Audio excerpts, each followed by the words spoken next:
Hello po mga kababayan, this is Nancy Bicolana. Andito na naman tayo. Usap ulit tayo kung ano lang. But anyway mga kababayan, kumusta po ang inyong bagong taon? At ano po kaya ang magiging 2026 sa atin? Ano kaya ang trato ng 2026 sa atin? I hope naman po hindi maging katulad nung 2025 na from 2022 hanggang 2025 na sobrang palagay ko parang puro sakit, puro sama ng loob, puro problema. Ngayon mga kababayan, ang pag-usapan natin actually, nakita ko lang ito na yung sinasabing 2.49 billion daw po ay ng DPWH ay hindi rin mapupunta sa flood control, kundi mapupunta daw po sa MOOE. Alam niyo naman ang MOOE, di ba? Maiksi lang naman yun. Ngayon po, itong iba naman, katulad nitong, sabi ko nga, ano ba ang magiging trato ng 2026 sa atin? Kasi may nakita ako ito. Sabi dito ni Bongbong Marcos,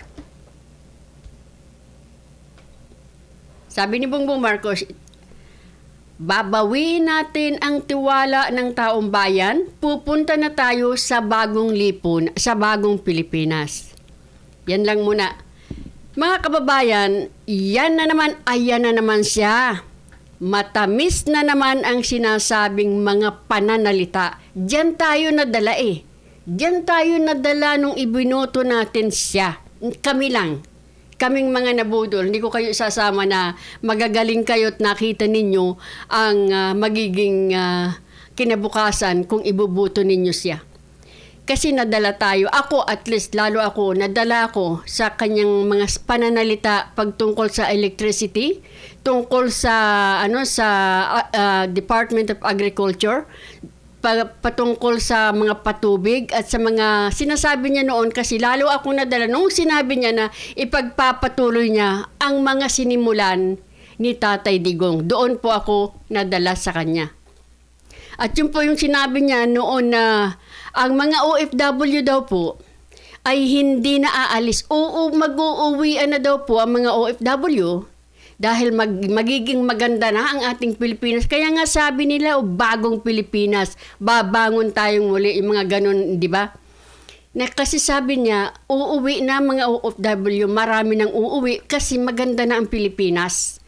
At aalis lang sila by choice, hindi dahil sa napilitan. Sinabi niya na aayusin daw po ang internet. At bawat bahay daw po ay kailangan magkaroon ng maayos na internet because nga po nangyari yung distant learning, di ba?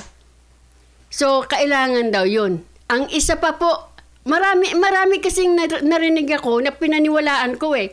Hindi ko alam na sinungaling ang tao na yan eh. Sabi niya kasi, alam mo kasi kailangan natin ayusin ang ating agriculture. Kailangan natin maging independent pagdating sa rice. Hindi natin kailangan bumili sa ibang bansa. Kasi daw, siya mismo nagpaliwanag. Kasi daw, malay mo, darating panahon, hindi na tayo pagbilhan ng mga yan. O anong mangyayari sa atin? Kailangan daw independent tayo. Ang sabi pa niya, by 2028, magiging independent raw po tayo pagdating sa bigas. Hindi na raw tayo, kumbaga, aasa sa iba. Yes, sinabi po yan. Diba? Ang patunay na sinabi yan, naalala ko si Sir Conrad sa Carambola. Maski siya nagsabi, medyo mahihirapan yata. Diyan na maging independent tayo by 2028. Diba? Ang dami po niyang ipinangako. Tapos sila ng bagong Pilipinas, 'di ba? Babangon tayong muli. Pero ang ginawa pala puro pasakit, 'di ba? So I'm hoping po na hindi na medyo bawasan na sana ang pananakit nila sa damdamin ng taong bayan. They need to start working. Tigilan na sana nila yung kanilang panggigipit sa mga kanilang kalaban. perceive nilang kalaban. Hindi naman nila kalaban ang Duterte. Sila lang ang lumaban. Kasi kung natapos naman na yung kanyang yung pagiging presidente niya, hindi naman sila magkakalaban. Anong ginawa nila? So puro pasakit from the beginning. Ito naman, isa pang quote dito. Basahin natin.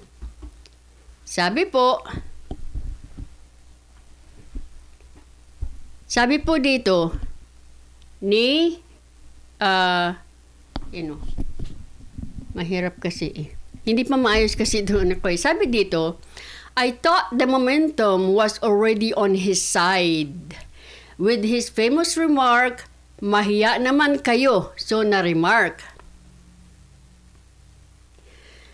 Unfortunately, the Filipino people's perception has not been kind to him, as what the latest surveys have indicated.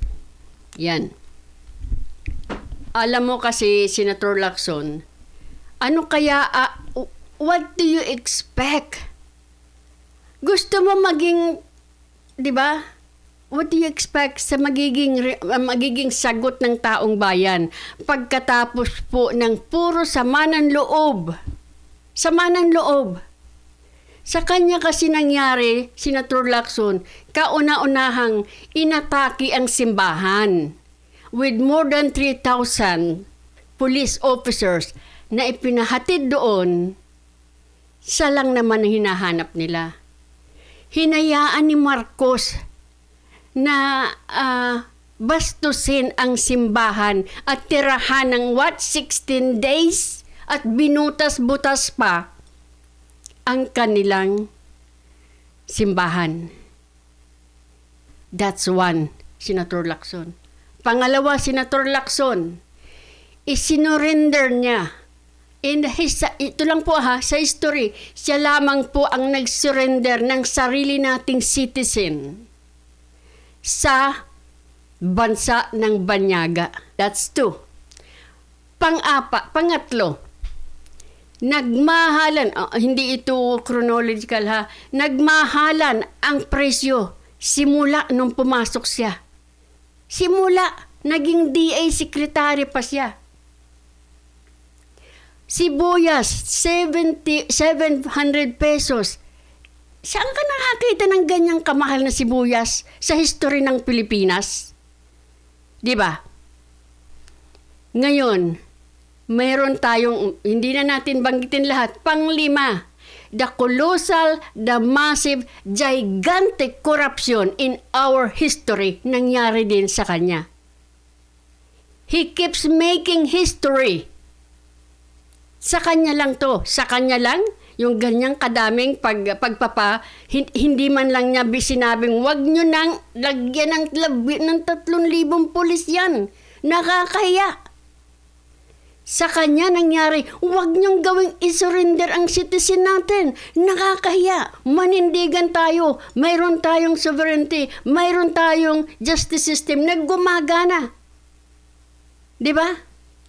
Pangatlo, hindi kailangan mag-ikot ng mag-ikot at magkunyari pa na you're enticing the foreign investor here sa Pilipinas. Di ba? At yung pa pong ang nakakasama pa po ng loob ay yung ginawa, ito nga nasabi na natin na colossal, gigantic, na pagkakamali ang nakawan under his watch, bongbong. Ang dami po niyang ginawang one after another na masakit sa kalooban. Napakasakit po na ginawa niya kay Tatay Digong. Masakit. Ngayon, yung pagpapa-impeach kay VP Sara, for what? Nang pinsan mo, na kunyari ay ayaw ka, pero unang nag-sign ang anak mo. Diba? Yung ganun Tapos ngayon, yung mga nakikita natin na parang kumbaga sila ang mga nagnakaw, bakit wala sa picture? Bakit wala? 'Di ba? Pagkatapos biglang dumating, yung Cabral list, inatake pa.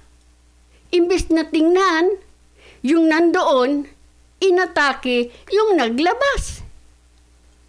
Sino naman ang matutuwa sa inyo na wala na kayong ginawa kundi puro pasakit sa mamamayang Pilipino? Paano tayo? Paano siya hindi kukuha ng -3, -15 trust rating? Wala nang tiwala sa kanya. 'Di ba? Wala nang tiwala sa kanya ang taong bayan. Kaya ano ang ini-expect nyo? 'Di ba? Maniwala na naman sa sasabihin niya.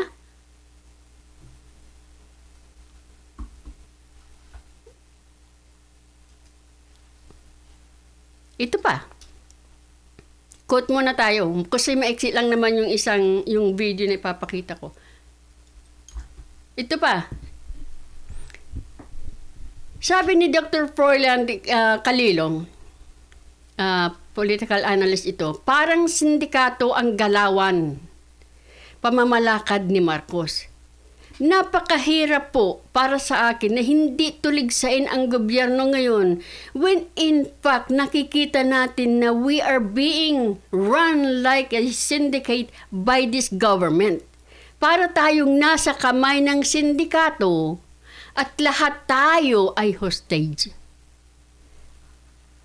At hindi ko pa nasabi, yung pong ginagawa ninyo, na biro mo pati mga vloggers ay pinapatawag sa Congress para doon hiyain dahil lang nagkikriticize sila. You almost, parang muntik mo nang tanggalin ang karapatan ng taong bayan na magsalita. Kasi every time na kayo'y masasaktan, parang nagkakaroon ng tinatakot, kinakasuhan, binabantaan, ayaw nyo, takot kayo sa criticism. Sana'y hindi na lang kayo tumakbo. Sana'y hindi na lang kayo naging politiko kung masyado kayong sensitibo. Diba? Imbes na magtrabaho kayo para sa ating bayan, para umunlad ng ating Pilipinas, binalik ninyo, nilugmok nyong muli. Nilagyan ninyo ng sangkatutak ng mga magnanakaw. Ayaw ninyo sa Marcos Sr. dahil mga magnanakaw. Naging Cory Aquino, mayroon ding mga magnanakaw. Pinakawalan nila ang maraming NPA, di ba, ni Cory?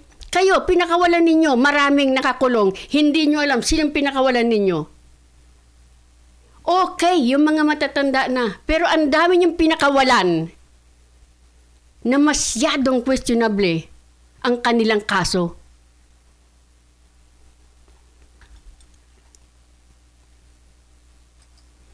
Ito, nagalit tuloy dito si ito.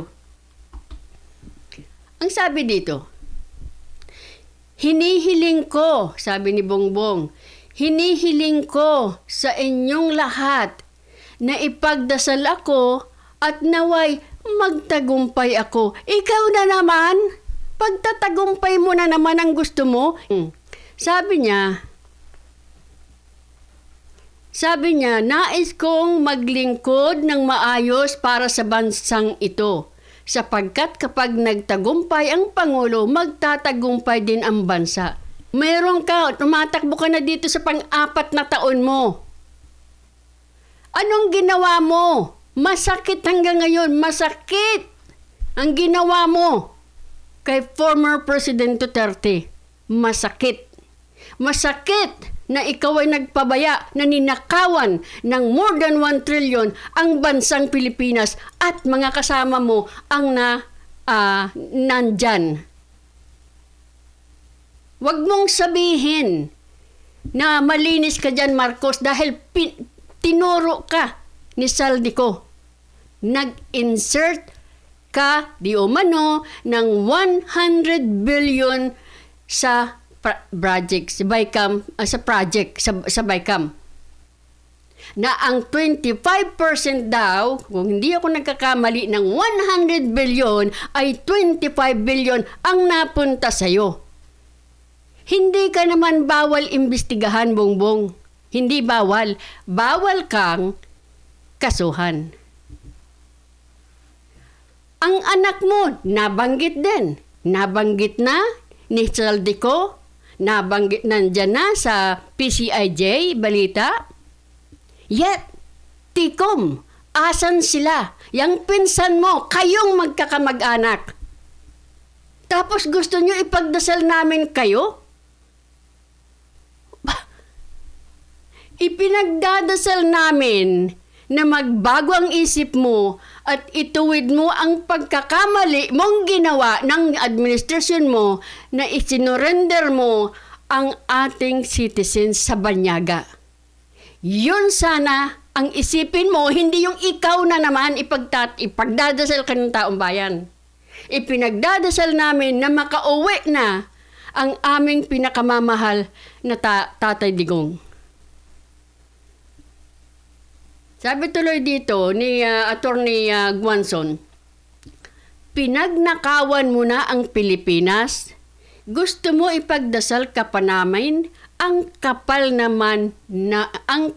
mo naman. Correct ka dyan, ma'am. Sinaktan mo ang kalooban ng mamamayan, hindi lamang sa paghihirap na makakuha ng trabaho at makabili ng medyo maayos-ayos na mga kulang nga eh. Kaya nga sabi ninyo, ng DTI secretary mo yata yun, na 500 okay na. Samantalang kayong lintek na yun, 2 million daw ang bonus sa mga congressman.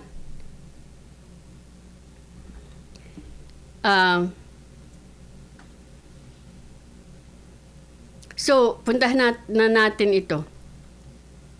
Kasi 'di ba mga kababayan na nung ipinalabas ni congressman, doon na tayo sa dito muna tayo mga kababayan. Dalahin na natin yung sa MOOE. Maliit lang, wala pa nga itong 1 minuto. Kaya lang medyo naaanuhan ako kasi sobrang kakapal talaga ng mukha, hindi ba? Ang sinabi ni Congressman Liveste dito, iwan ko kung mabasa ko ito ha, bago tayo magpunta doon. Ang sabi ni Congressman Liveste dito,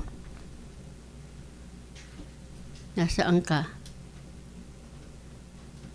The maintenance and other operating expenses, MOOE, increased from 10.75 billion to 18.58 billion, much of which is liquidated by certification. Di ba? Yan po ay kailan pa yung pinag-uusapan yung MOOE. Noong pang 2 years ago, di ba? Nagnangak-ngak MOOE. Di ba? Si Lacson, hindi na senator noon, nagsasalita pa rin siya. Dinidepensahan niya, siya yata ang author nito. Hindi ko alam kung ang main author ba. MOO increased from 10.75 billion to 18.58 billion, much of which is liquidated by certification. Ibig sabihin, hindi mo na kailangan magpakita pa ng ebidensya na, okay, ginastos namin ito. Ito yung bangkong binili namin at ito yung resibo. Pag sinabi mo lang na sinertipikahan mo na ginamit namin yan, lahat-lahat yan, okay na yan. Merong nagsasabing, kinukuha naman yan. Kinukuha nga, pero kinukuha yung ibinigay ninyo. Yung sinabi ninyo, yung sinertipikahan lang ninyo. Binibigay ba ninyo ang resibo na, ito yung sa bangko, ito yung kinain namin. Ganito ang resibo. Wala. Sinasabi nyo, kinukuha eh. Kung hindi nyo pera yung ginagastos nyo, gaano naman kahirap yung kumuha kayo ng resibo?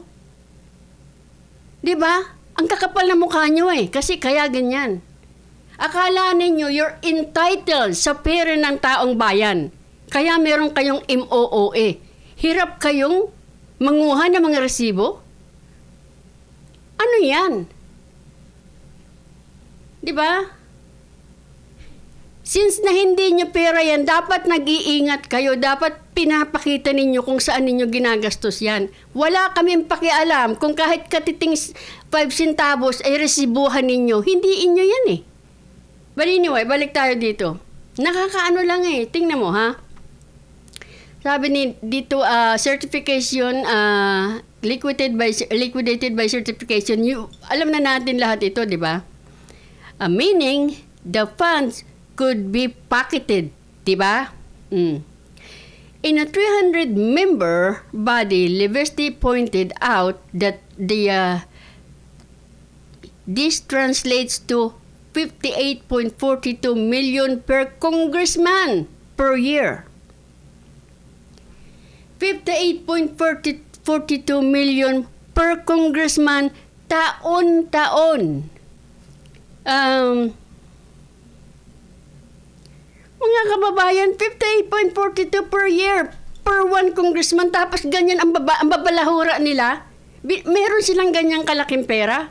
Tapos ang babalahura nila sa taong bayan na nagbabayad ng tax. Bastos sila eh. Kaya mo pinaggagawa nila. Hindi nila pinagsalita si Congressman Kiko Meo Borsaga. Hindi nila pinagsalita si Congressman Leandro Liveste. Ano sa palagay ninyo? Bahay ninyo yan? Kayo may-ari niyan? Diktador na ba kayo? Wala bang karapatang marinig sila? Because you're against ang sasabihin nila? Paano naman kami? Kaya kayo napapagsabihan, masyado kayong malihim. Kaya pala ang lalakas ng loob ninyo. Ang lalaki ng kinukuha ninyong pera from taong bayan. Hindi naman kayo nagsisilbi ng maayos. Sa totoo lang. 58.42 million per congressman per year. My God. Although he acknowledged that that congressman have expenses for their offices and officials functions, and part of the MOOE budget also goes to the operating expenses of Congress itself. Yun na nga eh. Ito po oh. Ano saan yun? Meaning, sabi niya dito, much of which is liquidated by certification, meaning the funds could be pocketed. Yan. Yan lang ang gusto kong ipakita sa inyo dyan. And then punta tayo dito.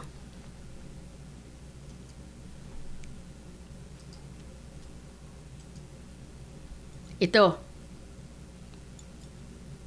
Tingnan nyo to. Go. Nilinaw ng DPWH na walang porsyento sa proposed 2026 budget nito ang para sa locally funded flood control projects. Alinsunod daw yan sa direktiba ni PBBM. Ayon sa ahensya, ang panukalang 2.49 billion peso allocation ay nakalaan para sa rehabilitation at pagsasaayos ng existing. Ano yan? Para sa maintenance of other operating expenses, MOOE. MOOE meaning hindi mo na kailangan pa ng resibo. Sabihin mo lang, o ginastos namin 2.49 billion. Lahat, gastos yan lahat. How do we know? Sige, punta kayo sa mga probinsya. Hindi naman nila alam anong ginagawa nyo doon. Sinong magtitingin dyan? Yung oversight function nyo ba? Gagana na? O tatamad-tamad lang kayo dyan? Na lagi nyo na lang sinasabi, sana yung ating oversight function is blah, blah, blah, oversight function. Diyos ko, ilang dekada na kayo dyan? Ginagamit nyo ba yung inyong oversight function? Gumawa kayo ng batas, gumawa kayo ng ganito, ni hindi nyo pina-follow up kung sinusunod? Bakit pa kayo binigyan ng ganyan? Ng oversight function? Yun lang ang gusto ko makipakita sa inyo. 2.49 billion pang maintenance. Para sa Upland Kontrabaha Program. Di ba? para daw pagtanggal ng mga putek sa tabi. Pag ano daw, lalaliman. Kasi di ba, yung pagdidredging kasi, di ba, silting kasi tinatanggal, di ba, minsan kumakapal na yung putek, lumiliit na yung daanan ng tubig. Lilinisin nila yan, tanggalin nila yung mga putik dyan. Tapos dito yung dredging naman, yung kumbaga lalaliman, kumbaga yung latak na hindi na, kumbaga tumataas na, bumababaw na yung yung kung kanal ba yan o ilog ba yung ano ba yan. 'Di ba? So para pang saan? Pangtanggal ng mga putik, pangtanggal ng mga bara, para hukayin, para palalimin, pang clearing operation. Mga kababayan, paano mo malalaman na yan ay nangyari? Pero malalaman. Hindi mo makikita mo ba yung putik sa ilalim? Oo nga, tinanggalan na nga. Ay, lumalim na nga. Why? Kaya ako naman sinasabi, baka naman totoo to. Kaya lang po, sa administrasyon na to, ang hirap na pong paniwalaan kahit nagsasabi pa sila ng totoo, ang hirap paniwalaan. Over 1 trillion ang ninakaw nila. Ninakaw nila. Ngayon, 2.49 billion sa MOOE. Yan. Diba? Di ba, ano natin kanina, sabi ni Congressman Lilveste, napunta sa MOOE na pwedeng ilagay sa bulsa. Kasi nga po, liquidation by certification lamang. Wala nang magsasabing, binili ko to, ito yung resibo. Walang ganyan. Basta lang, okay, ganitong ginastos. Ginastos namin lahat yan. Ito na. Ayan, ang kapal talaga ng mukha ninyo. Itong MOOE, maraming nagagalit dito. Tapos biglang maglalagay kayo ng 2.49 billion. Diba? Aywan ko. Akin lang yon. Kasi mawawala ba sa taong bayan na mag-isip ng ganyan? Na ang MOOE, matagal nang pinag-uusapan yan? Na ginagastos ninyo ang pera ng bayan na hindi nakikita kung saan? Tapos sasabihin ninyo, ay, lalagay natin yan, magkakalkal tayo ng mga putik, lalaliman natin ang kung ano man yan, yung ilog ba yan, kanal ba yan, lalaliman natin yan, clearing operation. Hindi ko ba? Lilinisin natin, tatanggalin natin ang mga bara. How do we know? Pagka nagbumaha na naman, tapos nagbara na naman, sasabihin mo lang, di naanod uli kasi maraming nagtatapon ng basura. Wala nga pong ebidensya. Wala. Sila sabi sa buong Pilipinas daw A1. Pasensya na po, masyado ang hirap magtiwala Palagay na natin totoo yan. Paano tayo makakasiguro? Gaano kalalim yung hinukay ninyo? Ilan yung hinukay ninyo? Saan kayo naghukay? Pinalaliman. At kahit pag magbara pa uli yan, sasabihin nyo na lang, siyempre, yung mga kababayan natin hindi disiplinado Tapon lang ng tapon di nagbara uli. Di wala na yung 2.49 billion. Gagamitin nyo ba yan sa 2028? Kasi marami kayong, yung MAIPIP, ang daming nilagay dyan. Sa program fund. Ito mga kababayan, pinagluloko na naman tayo talaga. Sa totoo lang. Kung maging very, ako, sa tingin ninyo, pasensya na. Ang tagal Ang tagal tayong niloloko. Diba? Ng mga proyekto at programa, kabilang na ang Oplan kontra Baha. Yan, ulitin ko, madaldal kasi ako. Sige. Nilinaw ng DPWH na walang porsyento sa proposed 2026 budget nito ang para sa locally funded flood control projects. Alinsunod daw yan sa direktiba ni PBBM. Ayon sa ahensya, ang panukalang 2.49 billion peso allocation ay nakalaan para sa rehabilitation at pagsasaayos ng existing na mga proyekto at programa, kabilang na ang Oplan kontra baha. Gagamitin daw ang pondo para matiyak na magagamit ang mga drainage system at iba pang proyekto sa buong bansa. Pangako ng DPWH, sisikapin nilang mapakinabangan ng husto ang limitadong pondo upang mabawasan ang panganib dulot ng pagbaha. Sisikapin ha, mapakinabangan. Ang anong sabi? Ang limited na pundo. Dilagyan agad din, limited na pundo. Ewan sa inyo.